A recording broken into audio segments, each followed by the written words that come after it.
Hello दोस्तों, my self doctor Sanjay Yadav from IMS BHU। जैसा कि आप थंबनेल में ही देख चुके होंगे कि आज हम नीट 2018 की केमिस्ट्री करने जा रहे हैं।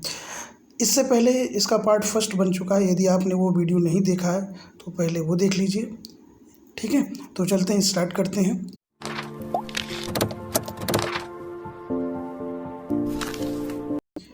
पहला क्वेश्चन लेते हैं, क्वेश्चन नंबर 20। इसमें दिया हुआ है कि हमें PQR प्रोडक्ट्स बताने हैं, जो मेजर प्रोडक्ट बनेंगे।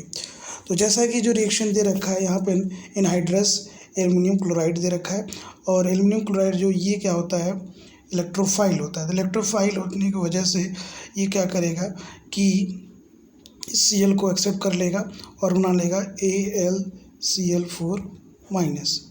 ठीक है, ये सब जानते हैं। अब यहाँ पर प्लस क्रिएट होने की वजह से क्या होगा कि ये प्लस शिफ्ट हो जाएगा इस सेकेंडरी कार्बन पर। आपको पता है कि सेकेंडरी कार्बोकैटायन मोर स्टेबल होता है प्राइमरी से, और अब ये बन चुका है क्या, इलेक्ट्रोफाइल होने की वजह से इलेक्ट्रोफिलिक सब्स्टिट्यूशन रिएक्शन हो जाएगी। और ये रिएक्शन किसकी थी, फ्रीडल-क्राफ्ट्स रिएक्शन थी। ठीक है, अब होने के बाद ये बन गया क्या, आइसोप्रोपाइल बेंजीन या क्यूमीन। ठीक है, अब उसके बाद ये क्या होगा, पी क्या बन गया, आइसोप्रोपाइल बेंजीन बन गया। अब इस पर पहला ऑक्सीजन की रिएक्शन कराएंगे, तो in the presence of air isopropyl benzene और क्यूमीन फॉर्म क्यूमीन हाइड्रोपेरोक्साइड बनाता है। ठीक है, उसके बाद क्या करेंगे, वाटर या एसिडिक मीडियम से इसकी रिएक्शन कराएंगे, तो जिससे क्या होगा कि इसमें रीअरेंजमेंट हो जाता है और क्या बना लेता है, ये फिनॉल बना लेता है और एसीटोन बना लेता है। ठीक है, तो जैसे कि अगर हम आगे देखें इधर, तो आप देख सकते हो, पहला तो आप यहाँ से ये फर्स्ट ऑप्शन हटा सकते हो क्योंकि इसमें आइसोप्रोपाइल है ही नहीं है। ठीक है, ये हो सकता है सेकंड या थर्ड हो सकता है, और फोर्थ भी ऑप्शन नहीं होगा पी प्रोडक्ट्स के हिसाब से।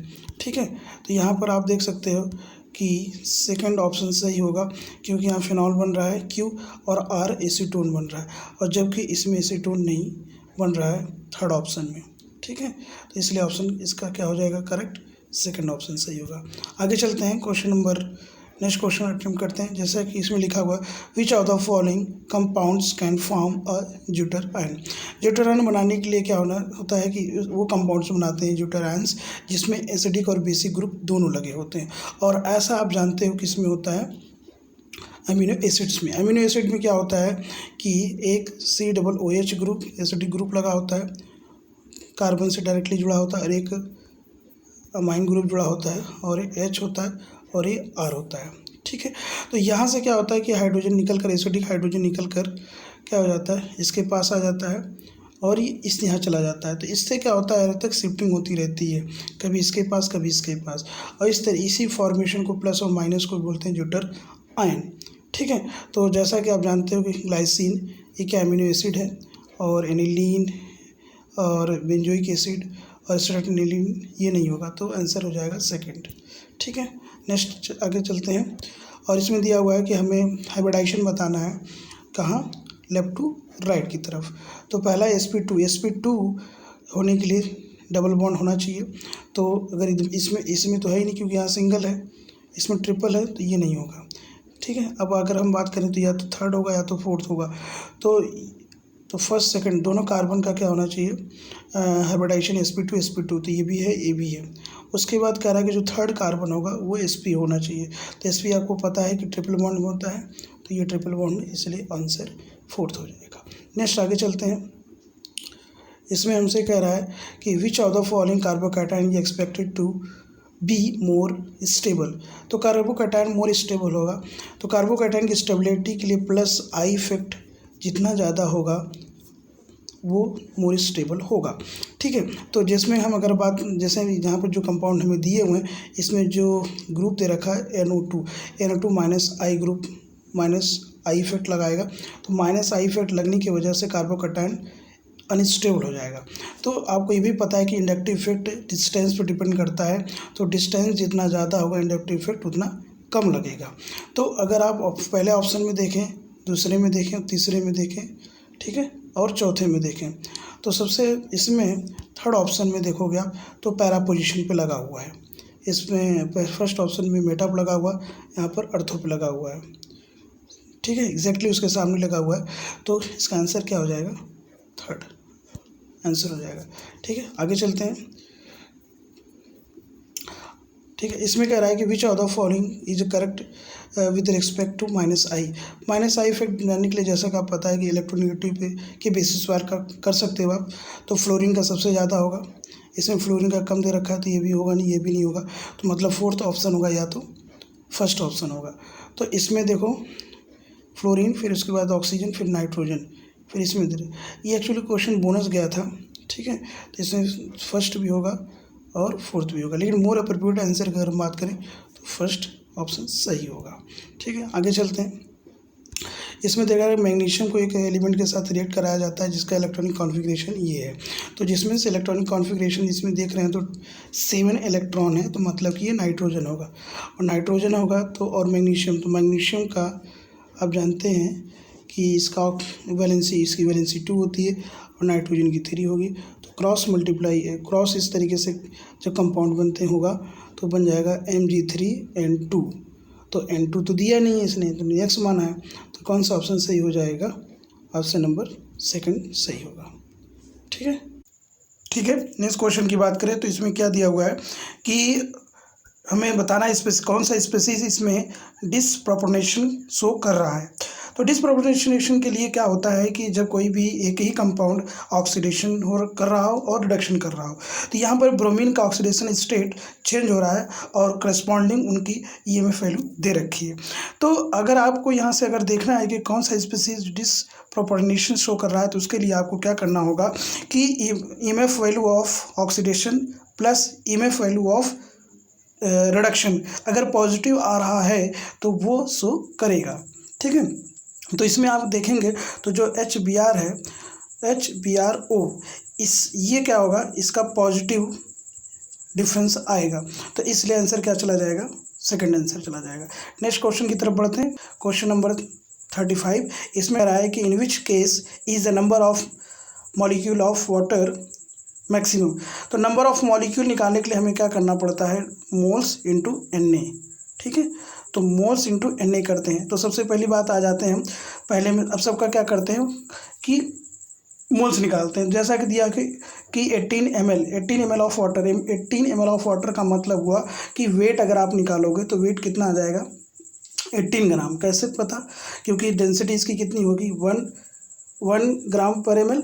ठीक है, वाटर का होता है, तो वो रखोगे आप, मास निकालोगे तो मास क्या हो जाएगा, डेंसिटी इंटू वॉल्यूम, और इसकी डेंसिटी जो डेंसिटी 1 होती है और वॉल्यूम दिया हुआ है 18, तो कितना हो जाएगा, 18 ग्राम आ जाएगा।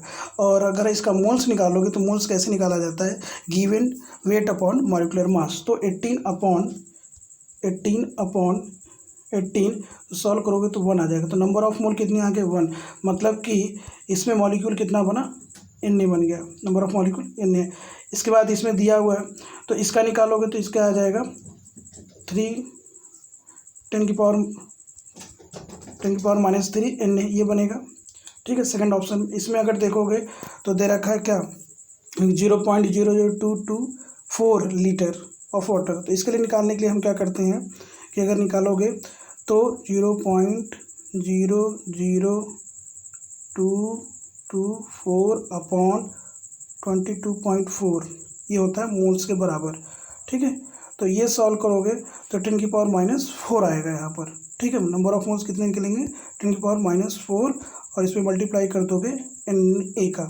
ठीक है, उसके बाद इसकी हम बात करें नीचे वाले तो 0.18 दे रखा है, इसका क्या करोगे, 18 से डिवाइड लगाओगे तो क्या आएगा, 0.1, मतलब 10 की पावर -1 मोल आ जाएगा।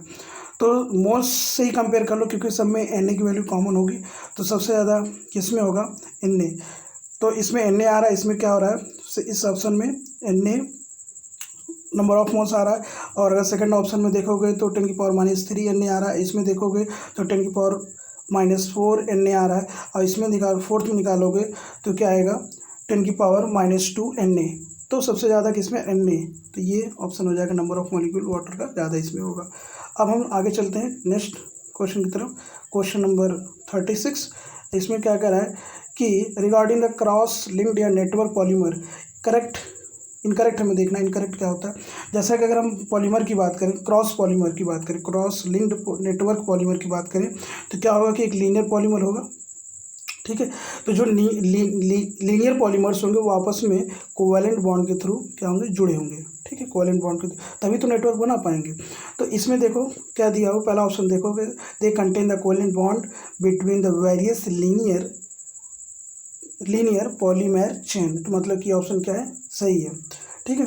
अगर हम इसकी बात करें, they contain the strong in their polymer chain, तो पॉलीमर चेन में कोवैलेंट बॉन्ड तो रखता है, लेकिन ये प्रॉपर्टी जो है क्रॉस लिंक्ड या नेटवर्क पॉलीमर की प्रॉपर्टी नहीं है।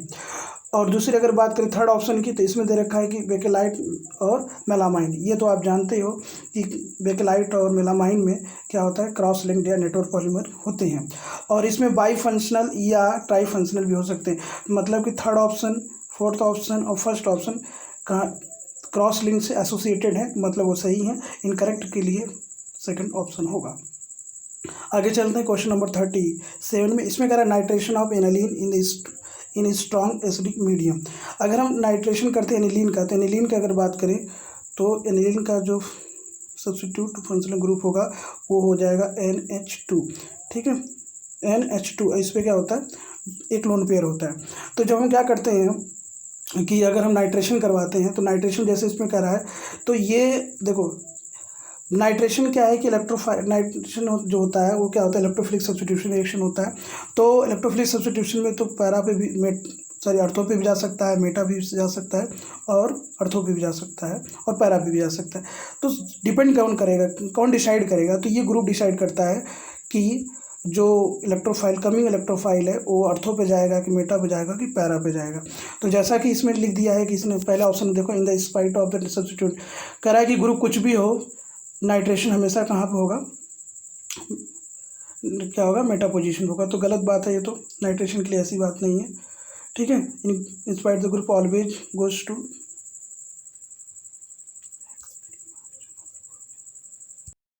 ठीक है। नेक्स्ट क्वेश्चन की बात करें तो क्वेश्चन नंबर 37, इसमें कह रहा है कि नाइट्रेशन ऑफ एनिलीन। जैसा कि आप जानते हो कि नाइट्रेशन क्या होता है, इलेक्ट्रोफिलिक सब्स्टिट्यूशन रिएक्शन होती है। तो पहले ऑप्शन में ये कह रहा है कि नाइट्रोजन जो नाइट्रो ग्रुप होता है, क्योंकि नाइट्रेशन में नाइट्रो ग्रुप ही आता है, वही इलेक्ट्रोफाइल होता है।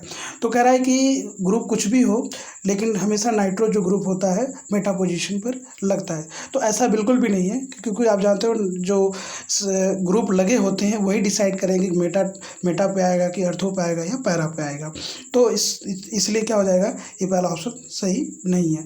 अगर हम दूसरे ऑप्शन की बात करें, in acidic medium strong aniline क्या हो जाता है, क्योंकि एनिलीनियम आयन बना लेता है, सही बात है, बना लेता है।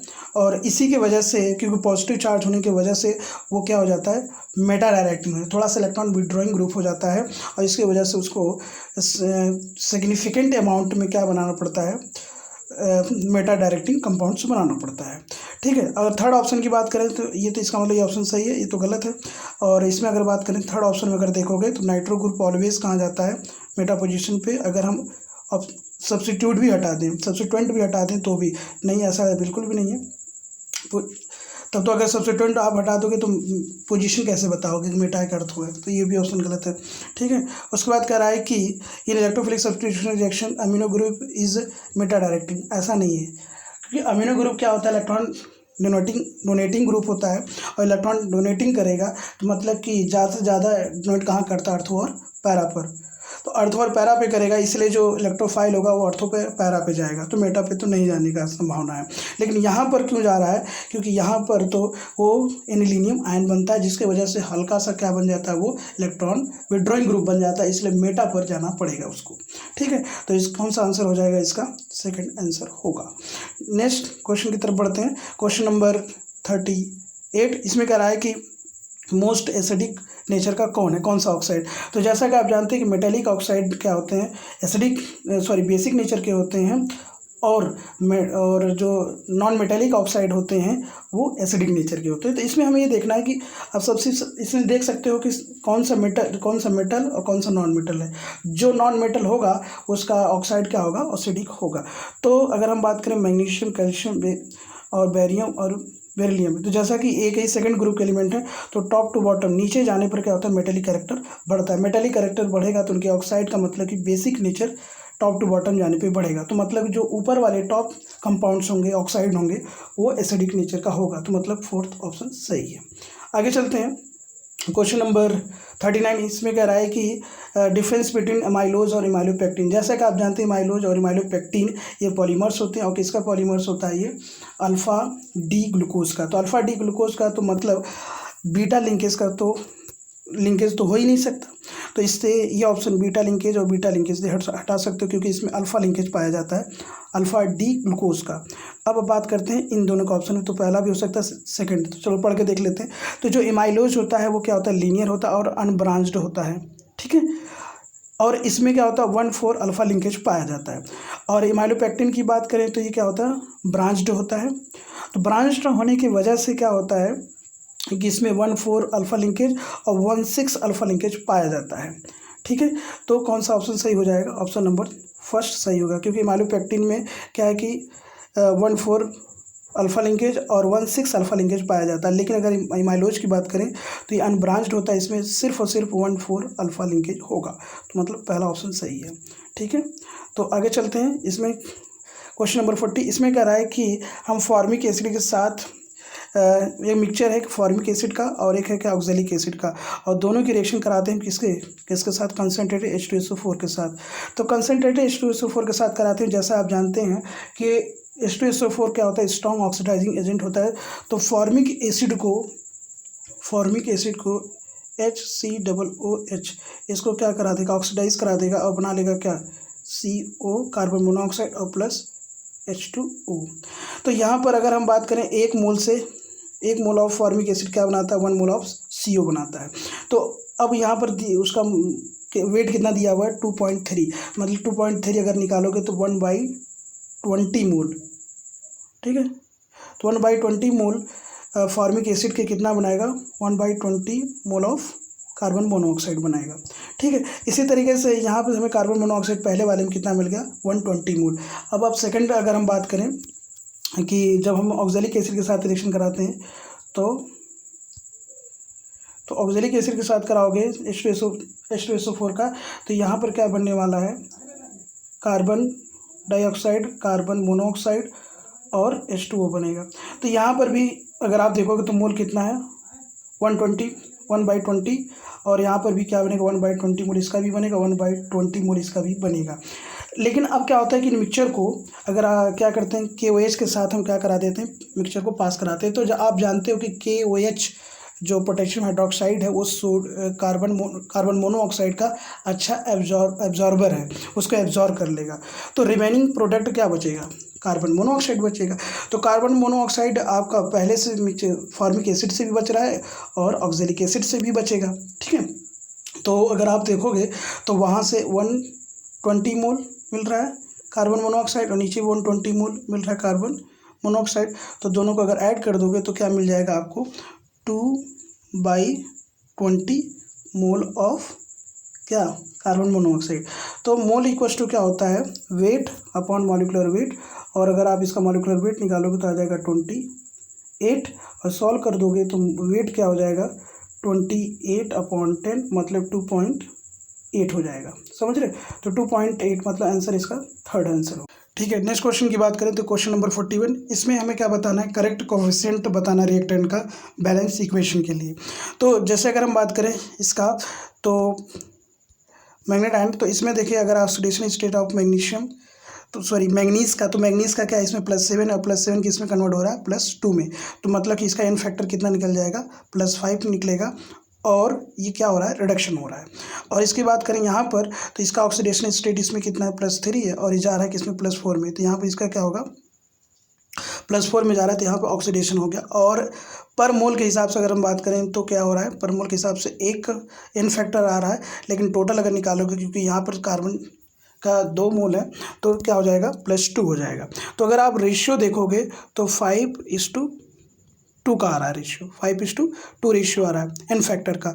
तो मोलर रेशियो क्या आएगा, मोलर रेशियो अगर आप निकालोगे तो मोलर रेशियो आएगा क्या, 2:5 आएगा, 2:5 आएगा। तो यहाँ पर 2, ठीक है, यहाँ पर 5 ठीक है, 5 आ जाएगा।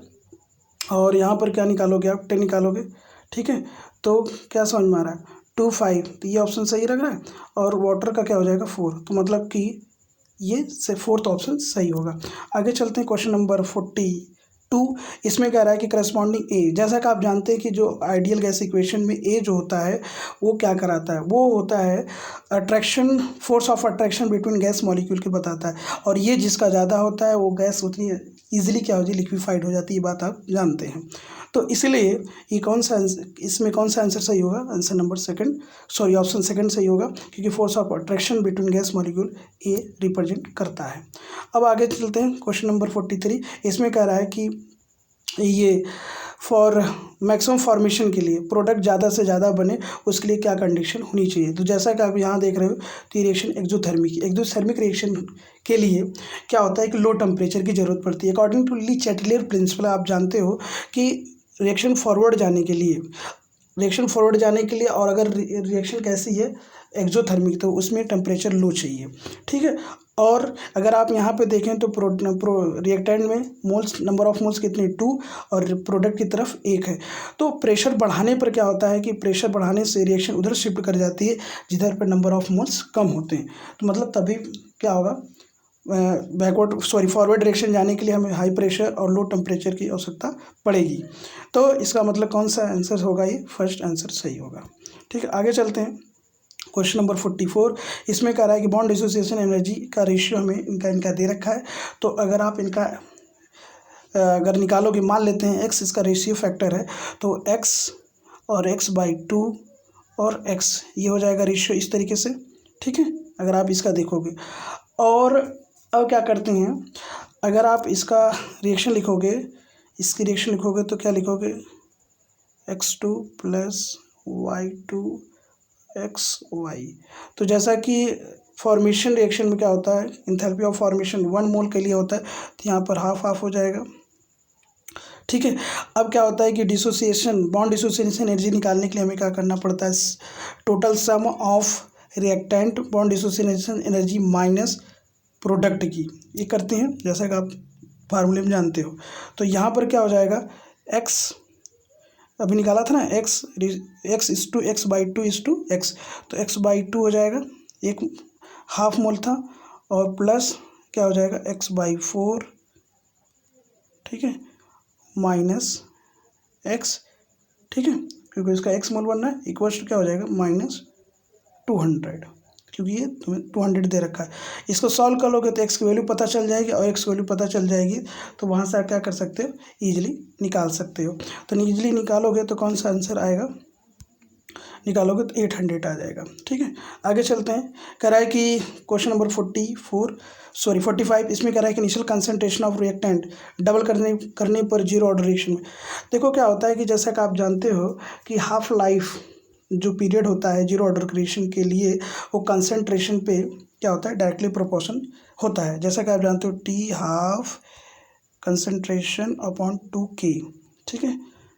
तो ये होता है, तो इसको बढ़ाने से ये भी बढ़ेगा, ठीक है, ये बढ़ाने से। और अगर आपने क्या कर दिया कि हाफ लाइफ पीरियड को डबल कर दिया, तो ये भी क्या हो जाएगा, जस्ट डबल हो जाएगा, ठीक है। तो इसलिए क्या आंसर हो जाएगा इसका 4th। तो आई होप आपको इतनी सारी चीज़ें समझ में आई हो, ठीक है। तो हमने इस तरीके से क्वेश्चन नीट 2018 की केमिस्ट्री का पोर्शन पूरा फिनिश कर चुके हैं। और इस वीडियो में आपने देखा कि मैं सिर्फ आंसर ही नहीं बता रहा हूँ, उसका एक्सप्लेनेशन भी बता रहा हूँ, ठीक है। तो ये ऑप्शन क्यों होगा उसको सॉल्व करके, तो आपको क्या होगा, काफ़ी मदद मिलेगा। और आप क्या करिए कि अपना जो ऑप्शन लग रहा हो, वो जो क्वेश्चन ऐसे लग रहे हैं जो नहीं आ जो आपको लग रहा है कि नहीं समझ में आ रहा है, तो उसको क्या कर सकते हो कि एक अलग सेपरेट नोट्स बना लो, उसमें लिखते जाओ जो इंपॉर्टेंट लगे, जिसको लगता है तुम भूल जाओगे या इसको रिवीजन करने की ज़रूरत है, उसको सेपरेट नोट बनाकर उस पर लिख लो, क्वेश्चन पे लिख लो और आंसर भी सॉल्व कर लो। उसको आप रिवाइज करते रहिए, ठीक है। तो इससे क्या होगा, आपके मार्क्स इंप्रूव होंगे। तो आई होप आपको इन सारी चीज़ें समझ आई हों, और ठीक है, थैंक यू फॉर वॉचिंग।